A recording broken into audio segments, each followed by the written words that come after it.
Dr. Velthera's 6 eyes remained fixed on her scanner readings, certain that her equipment had malfunctioned. The atmospheric sensors were detecting impossible levels of sulfuric compounds, temperatures that would boil most known liquids, and acidity readings that should have dissolved any organic matter on contact. Yet somehow, inexplicably, the human was floating peacefully in the center of Lake Infernus, apparently enjoying herself.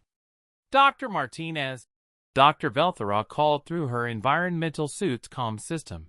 "Please exit the liquid immediately. Our readings indicate pH levels of 0.3.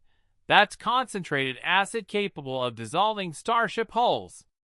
Dr. Elena Martinez, the human xenobiologist assigned to the survey team, looked up from where she was leisurely floating on her back in what the Kepler-7 survey had classified as the most chemically hostile body of liquid in known space. "It's fine, Velthera," Martinez called back cheerfully. "The water's actually quite refreshing. Reminds me of the hot springs in Yellowstone, except with better mineral content." Dr. Velthera's translator implant struggled with the concept of refreshing in relation to industrial-grade acid.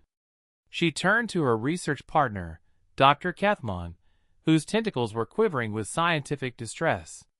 "This is impossible," Dr. Kathman whispered. "The lake's composition includes concentrated sulfuric acid, hydrochloric compounds, and trace elements that are toxic to 98% of known life forms. She should be experiencing cellular breakdown at the molecular level.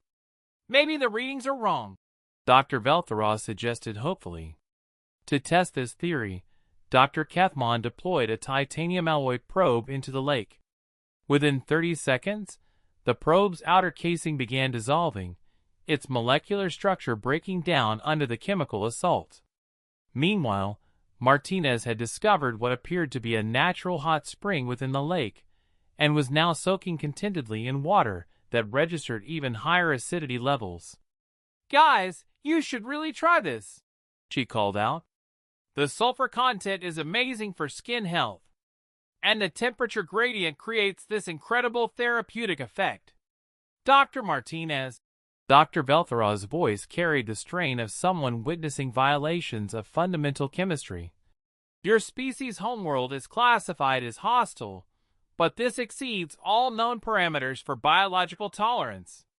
Martinez waded closer to shore, her skin showing no signs of chemical burns or cellular damage.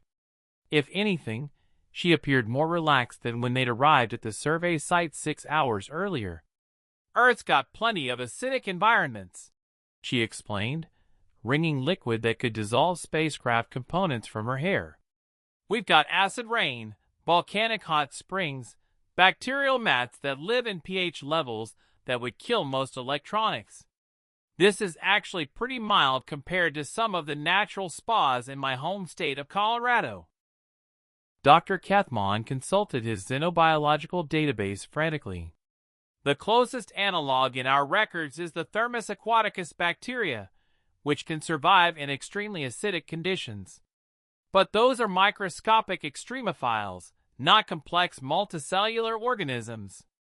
"Well," Martinez said, climbing out of the lake and beginning to towel off with a cloth that should have disintegrated on contact with the acid, "humans are basically just very large, very complex extremophiles.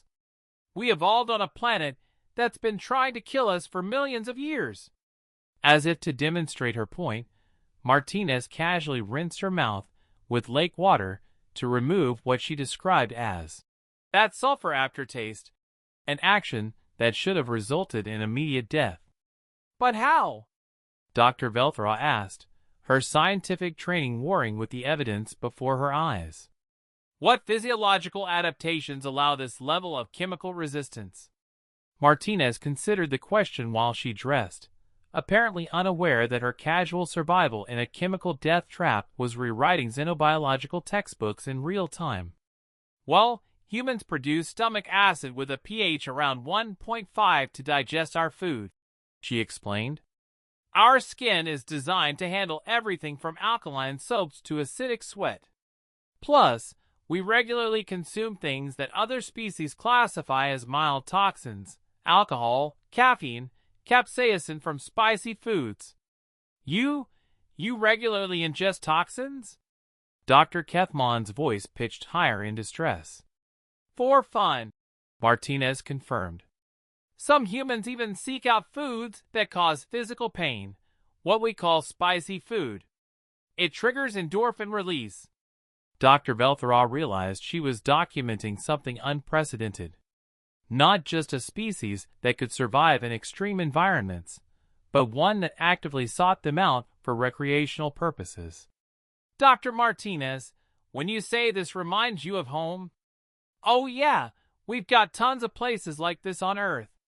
The Dallo hydrothermal field in Ethiopia, the acid sulfate hot springs in Japan, the acidic crater lakes in Indonesia. Humans have been bathing in chemically hostile environments for thousands of years. As they packed up their equipment, Dr. Velthera made a note in her research log that would later become required reading in xenobiology courses across the galaxy. Human recreational activities include voluntary exposure to environments classified as lethal to known life. Recommend updating Deathworld survival parameters to include therapeutic enjoyment of chemical extremes. Dr. Martinez, she asked as they prepared to leave, is there any environment that humans would consider genuinely dangerous? Martinez paused thoughtfully. Well, we tend to avoid places with insufficient oxygen, extreme radiation, or temperatures below absolute zero. And most of us stay away from active volcanic eruptions. Most of you? Well, volcano surfing is a thing, but it requires special equipment and training. As their shuttle lifted off from Kepler-7, Dr. Velthera updated the planet's classification from chemically hostile to human recreational facility. The discovery would later lead to the establishment of the first human-operated extreme environment resorts, marketed to the galaxy's most adventurous species as slightly dangerous relaxation experiences. The waiting list for reservations stretched 3 standard years. Apparently, once other species learned that humans considered acid baths relaxing, they wanted to understand what they'd been missing. Most lasted approximately 30 seconds before requiring emergency medical evacuation. Humans, meanwhile, started requesting more challenging environments for their vacation destinations.